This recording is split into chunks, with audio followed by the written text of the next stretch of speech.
Mario Biondi, it is my pleasure to welcome you to noise11.com and very much looking forward to seeing you in Australia for the very first time. I can't wait. Hello. It's a pleasure for me to talk with you, and I'm very excited for this fantastic travel and for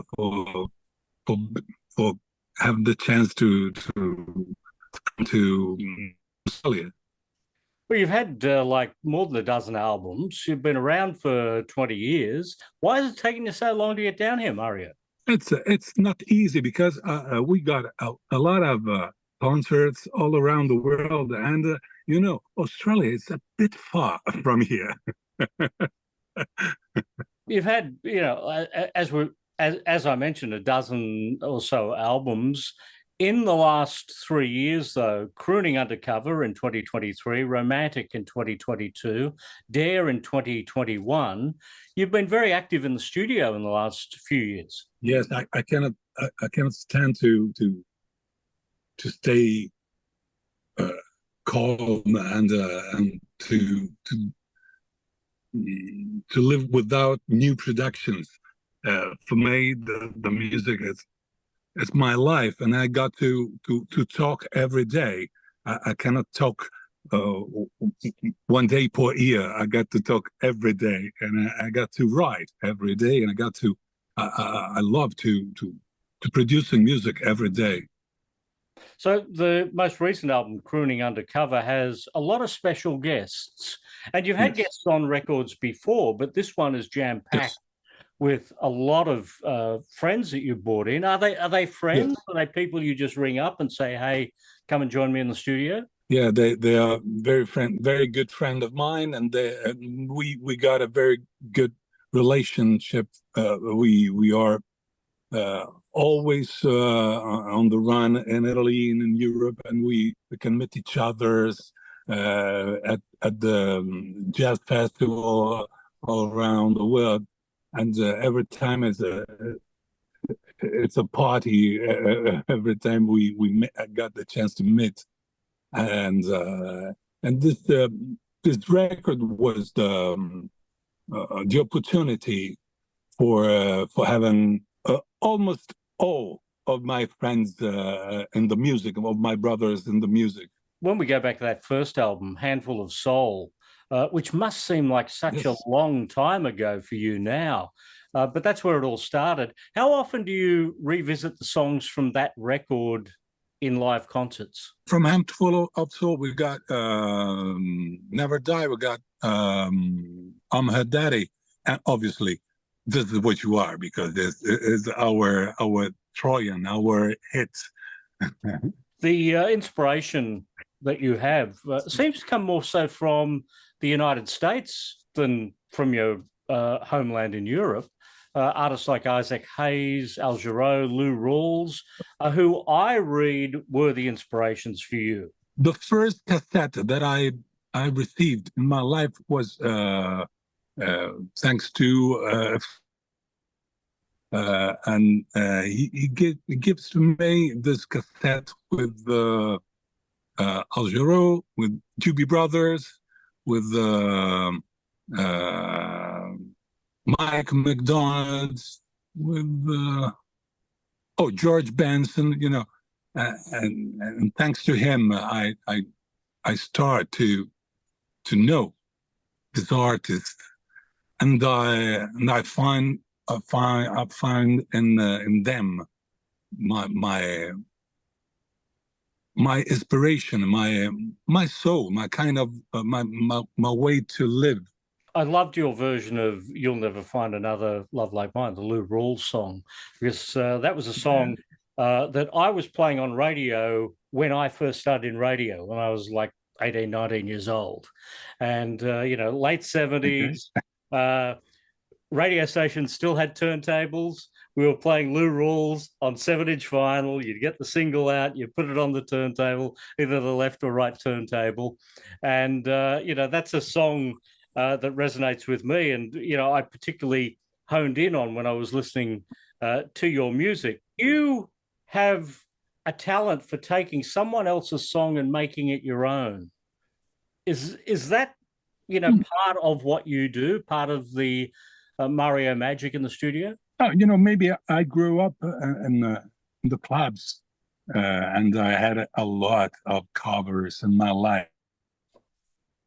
I'm studied. I studied thanks to the covers in my life, and I learned my way to sing thanks to the covers, and some of these songs are with me from the beginning of my career, and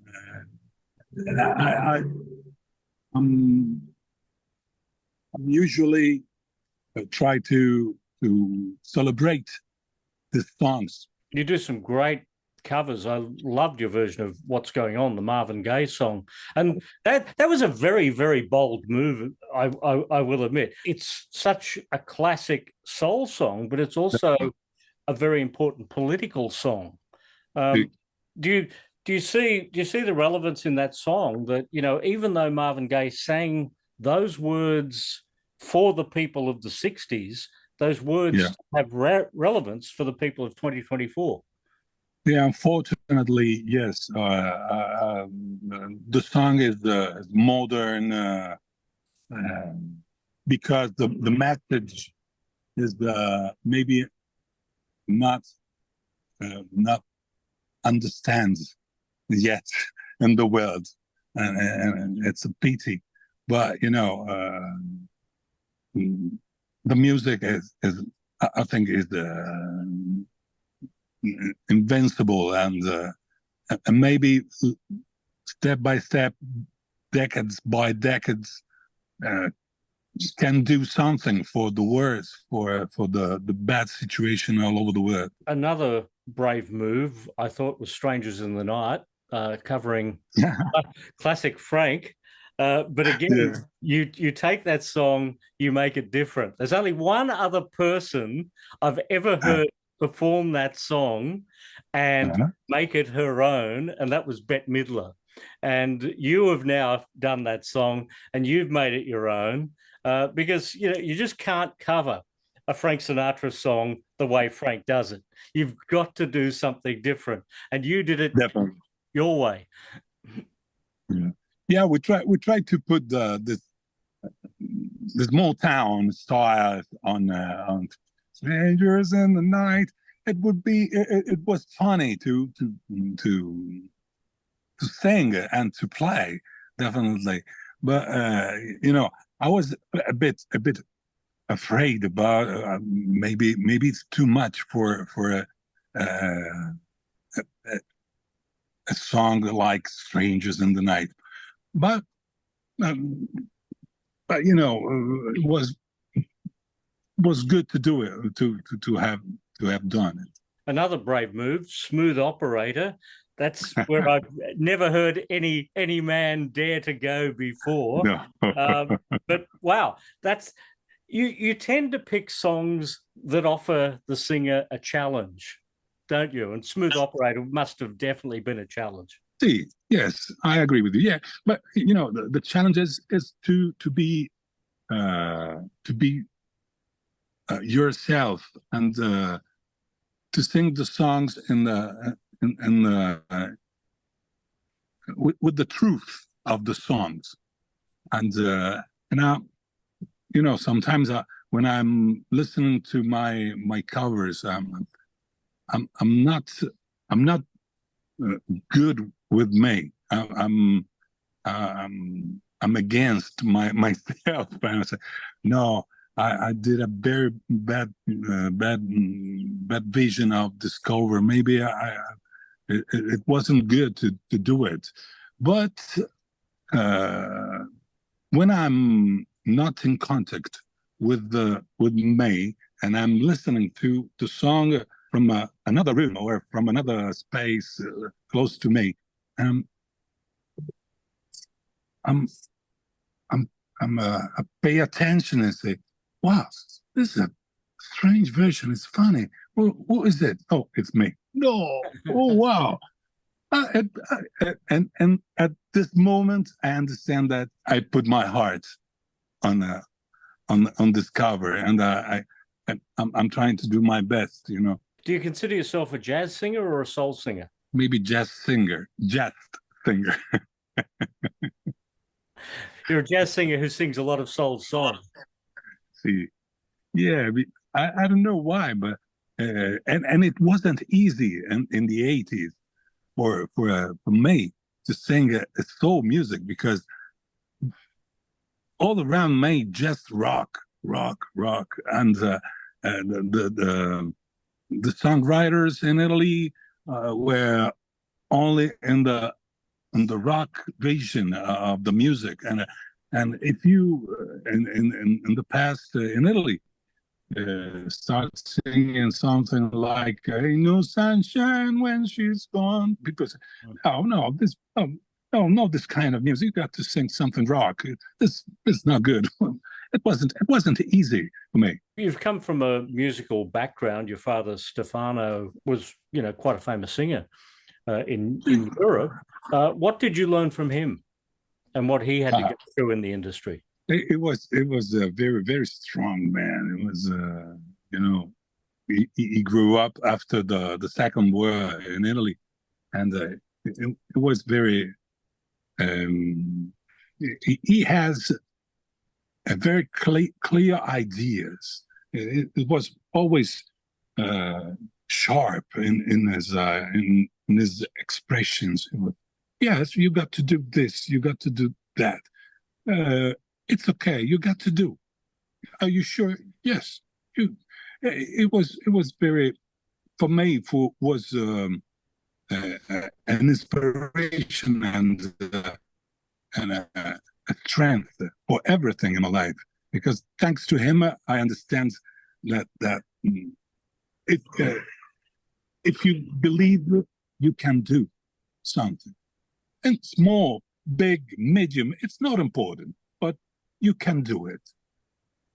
It must be wonderful carrying on your father's legacy like this. Yes. We will be seeing you in Australia touring with Diana Rouvas, who won The Voice in 2019. Have you had the chance to have a listen to some of her stuff? Yes, she's good.